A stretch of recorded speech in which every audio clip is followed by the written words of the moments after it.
Alright, so when do you guys think Shadow of the Erdtree is coming out?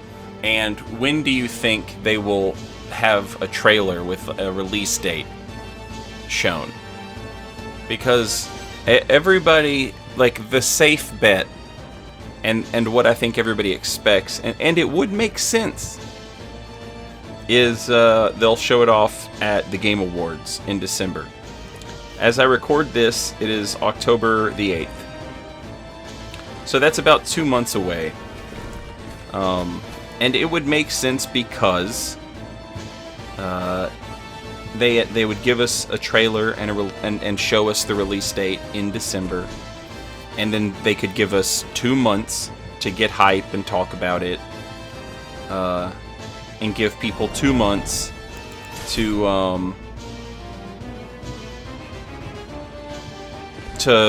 buy the game, people who hadn't bought it yet, and get through a playthrough, and then release the DLC in February on the anniversary of the game. It would be the 2-year anniversary of Elden Ring, which is crazy to me. I don't think that's typically like how it's done. I don't think most games have expansions coming out 2 years after the game's release. I don't keep up with video games a whole lot. Outside of From Software stuff. Usually, I should say. But I can't remember a game getting an expansion 2 years after its release, which is pretty wild. But so my point being that everybody thinks we'll see it. Everybody thinks we'll see it in December at the Game Awards, and then we'll actually get to play it in February. I'm gonna go out and I'm gonna go for the big bucks with my bet. I'm gonna bet that we see the trailer before December. And my reasoning for thinking this is not, it's just vibes. It's just what I'm vibing with at the moment. But essentially, what I think is, so like Jeff Keighley just went to From Software's studios in Japan. And he took some pictures with the guys that work there, and it's Jeff's time to be getting ready for the Game Awards. But the thing is that From Software has recently been revealing their new game at the Game Awards, and it's about time for that, which is crazy. I'll talk a little bit about... obviously they have to make an Elden Ring 2. This game sold way too many copies to not make Elden Ring 2. And I know people say that, Miyazaki said that he doesn't like to make sequels. Well, what he actually said was that he didn't want to make a sequel to a game that wasn't intended to have a sequel. Dark Souls was not intended to have a sequel. So the fact that they had to make not one but 2 sequels to that game is what Miyazaki was talking about in that interview all those years ago. And to me, Elden Ring is set up in a way where you could absolutely have a sequel to this game without having to sort of walk back some of the events that occur in the game as the player is making progress and stuff. There's some stuff that doesn't make sense for a sequel after you beat Dark Souls 1 if you take the game at face value. Elden Ring doesn't have that problem. So I think that they very purposefully crafted this game with the idea that okay, if it does well, this is going to sort of be our new Souls series, and we want to leave it open to a sequel in case we want to make one. And I think that after you sell 20 million copies of a game, you do want to make one, and you're going to sell even more once the expansion comes out and, you know, Game of the Year edition or whatever, the complete edition, whatever they're going to call it, once that comes out, you're going to sell even more copies of the game.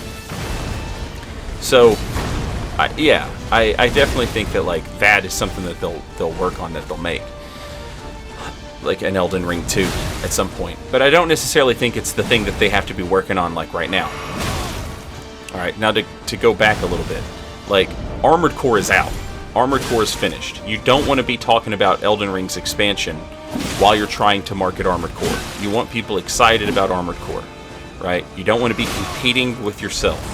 And so, now that Armored Core is out, that's sort of out of the way. Obviously, the next thing that we're going to hear about is the Elden Ring expansion. And so, I'm betting that, and keep in mind, again, I don't know anything, I'm just running purely, this is just what I think. I think that you show off your big game, you show off your next game in December, and so you show off the trailer for your expansion before that, and then you can kind of go, like, you know, radio quiet about your new game for a little while, and you can sell Elden Ring, and, you know, you can sell the expansion, and you can do that while you're, you know, you've announced what you're working on, and maybe given, like, a rough estimate for a release date, you know, spring 2024 or something, you know. So that's my bet. We're just betting here, and it's just a friendly whatever. We're not, there's no money on the line, obviously. But yeah, that's what I'm thinking. So I fully expect to wake up one day, like this month, and see a Shadows of the Erdtree trailer. Or, you know, maybe in November. But that's just me. And I recognize that my bet is, like, the long shot, right?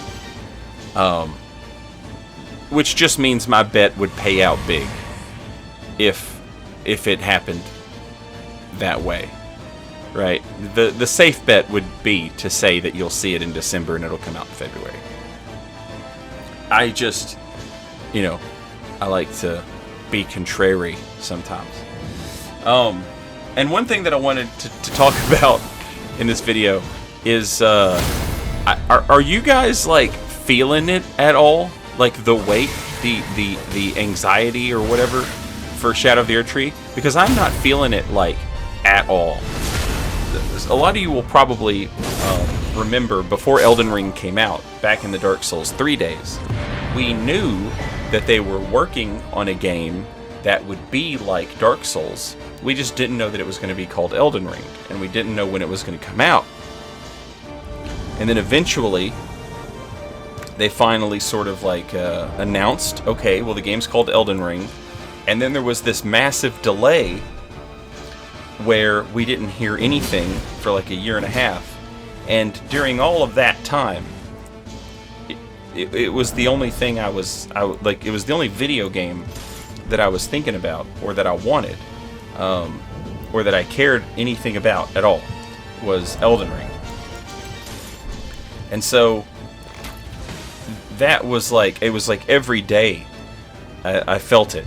And keep in mind that was before, like, being a full-time streamer was my job, you know? That was way before that. I recognize that when this expansion comes out, it's going to, like, not only will it change the way that I go about playing through Elden Ring from that point on, which is crazy to think about because I play it so much, and it will change the way my builds, as they are currently constructed, you know, it will change that, because obviously I'm going to find something in the expansion and I'm going to say, like, oh man, that would fit on this other build that I have. Oh, I can't wait. And then I go get it. But it's also going to change the way that I play the game, like, in regards to, like, okay, I'm making a new character. Well, I typically do this, this, this, this, and this in this order. And once the expansion comes out, it will totally change that. And it will sort of be like, you know, not only do you get that first experience of playing through it the first time, and that's great. And then you have that second experience where you're still finding stuff that you missed, because this expansion is going to be massive. Like, we all know that. So yeah, not only are you like still finding some new stuff the second time you play through it, but like every subsequent playthrough that I do will be different from how it is now, and that's wild to think about, because I play this game a lot, you know. There are some weeks where I play this game 8 hours a day, 5 days a week.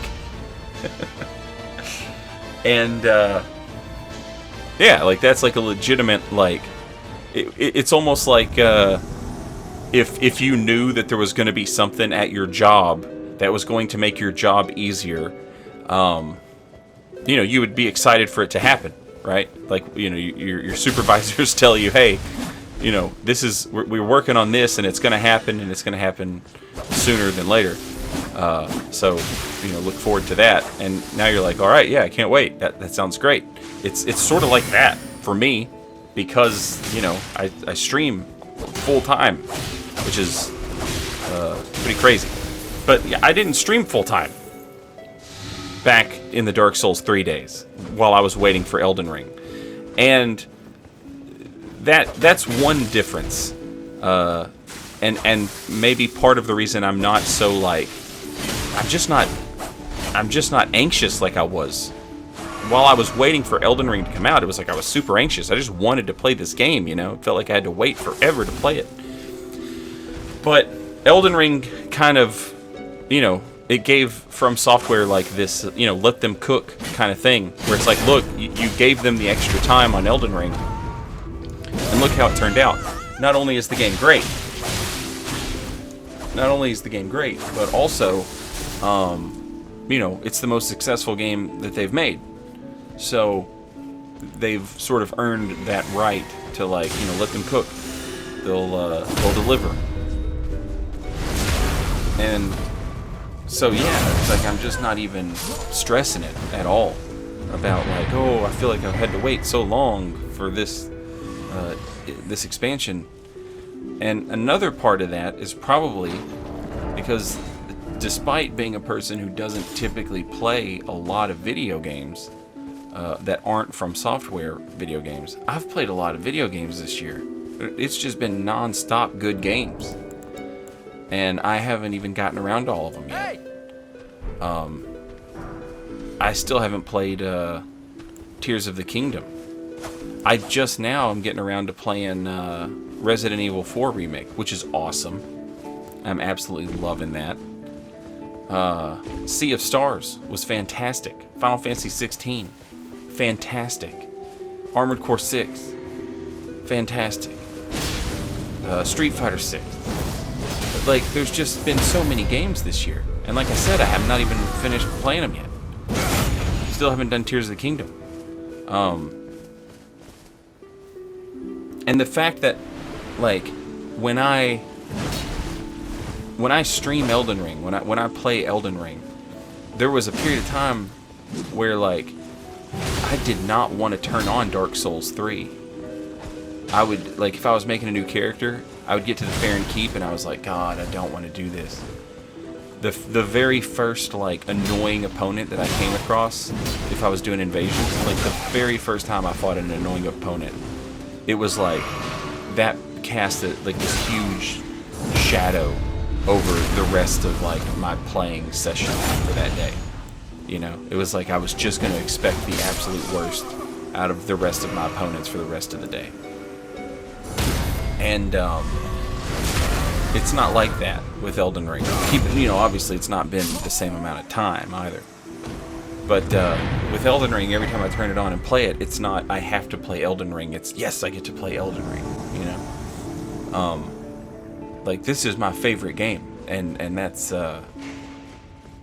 you know, I that's just my opinion. I know not everybody feels the same way, but I love it. Like, so yeah, I'm still not over the honeymoon phase with this game, so I'm not really sweating on when this DLC comes out. They can take their time with it. I'm still enjoying making characters, and to just know that in the future I will be making more characters, and I will be making them differently, and I will be changing the characters that I've already made to just have that knowledge ahead of time that there's going to be this expansion. I know it's going to come out. It's like I'm not sweating it at all, and I know some people are, and it's just funny to me. You know, I made a video years ago called "The Elden Ring Waiting Room," and it felt like I was just in my entire life. I was just being in this room waiting for Elden Ring, and now I know that there are people who are feeling that way about the expansion, and I'm just thankful that I'm not one of them. The one game that I actually am like in the waiting room for is the Final Fantasy Tactics remaster. Where the hell is that thing? Like, I know it's coming. There's nothing. When that NVIDIA leak came out a couple of years ago and it said there was going to be a Final Fantasy Tactics remaster, I was like, nah, not getting my hopes up for that. And I'm looking over this NVIDIA leak, and I'm seeing like Tactics Ogre remaster, and Silent Hill 2 remaster, and Chrono Cross remaster. I'm seeing all this stuff on this list, and I'm like, this is insane. And then like all of that has happened. The only thing left on that list is the Final Fantasy Tactics remaster. So I know it's just like, obviously that NVIDIA leak was legit, and it's just a matter of when. That's the one I'm anxious for. That's the one I am actually like champing at the bit. Can't wait for that. Rather than this Elden Ring expansion, which is pretty crazy. But, you know, Final Fantasy Tactics is like, Elden Ring and Final Fantasy Tactics are like my two favorite video games, you know. And I have Elden Ring right now. They're, you know, Elden Ring came out a year and a half ago. Final Fantasy Tactics hasn't had anything new happen with it in a long time. So, you know, they're not exactly the same, even in the same category of like levels of hype for that. But yeah, the Elden Ring expansion, we know it's going to be massive.